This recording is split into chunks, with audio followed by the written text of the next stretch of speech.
Whether you're building an action-packed RPG, an intense shooter, or a thrilling adventure game, having a health bar is essential to keep players informed about their character status. Hello everyone, I am your game dev companion, and in this tutorial I will guide you step by step through the process. We will cover everything from setting up the UI canvas, scripting the health mechanics, and making sure your health bar smoothly updates during gameplay. So watch the video till the end. If you are new to the channel, make sure you are subscribed and let's go. First, we will create a UI image as a background for our health bar.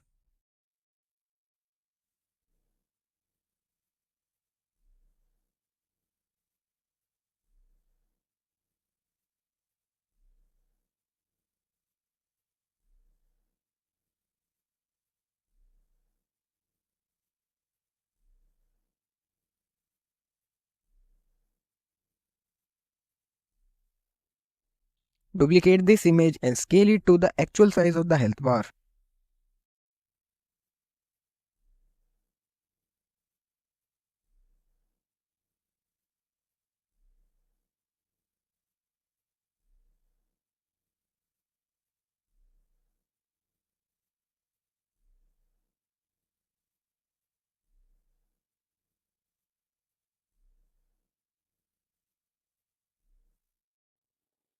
Right click in the assets, create 2D sprite square. Drag this sprite and drop it here. Now change the sprite mode to filled and set this to horizontal. It looks like a health bar now. We will change the fill amount through a script to make the health bar function. In this script, declare the variable to store our health counter. The serialized field attribute makes the variable exposed in the inspector without making it public. It is better as making a variable public makes it vulnerable to unwanted changes. We will also add a range attribute. What this does is create this little slider in the inspector. Next, we will create a variable of type image to store our health bar. Now, in the update method, we will assign the value of the variable health divided by 100 to the fill amount. Why divided by 100? Because the range of fill amount is from 0.1 to 1 and our health range is from 1 to 100.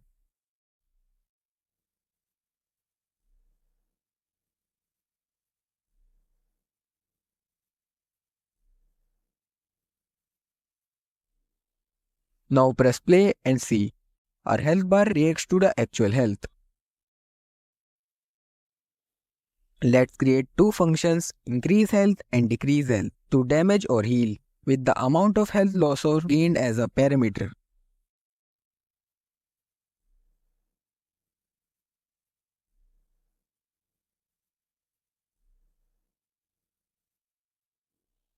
I also made these two buttons to heal and damage.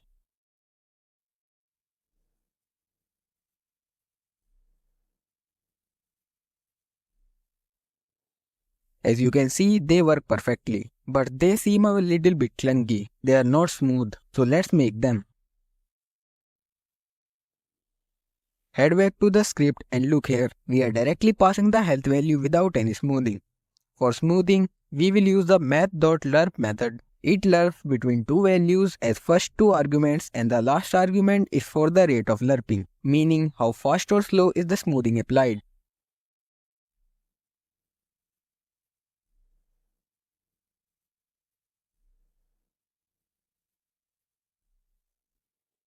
We are back to Unity and you can see that it actually does smoothly lerps, but it's a bit slow. In our script, we will declare a new variable to control the lerp speed with a default value of 5.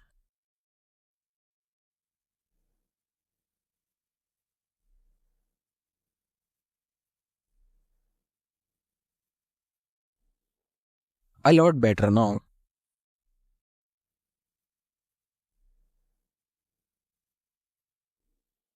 But here is another problem. You see how the bar gets stuck. Let's see what's going wrong here. Go to the three dots and select debug mode. By this, you can see private fields in your scripts and their values also. You can see that the value of our health goes beyond 100 and can also be negative. Let's fix it. Where we alter the health, we can check if the health goes beyond its bounds and we can limit it.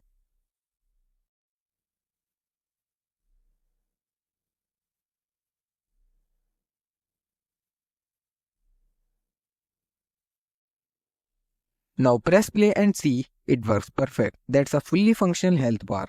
If you learned something new, then hit the like button below and subscribe for more. This was all for this video and I will see you in the next one.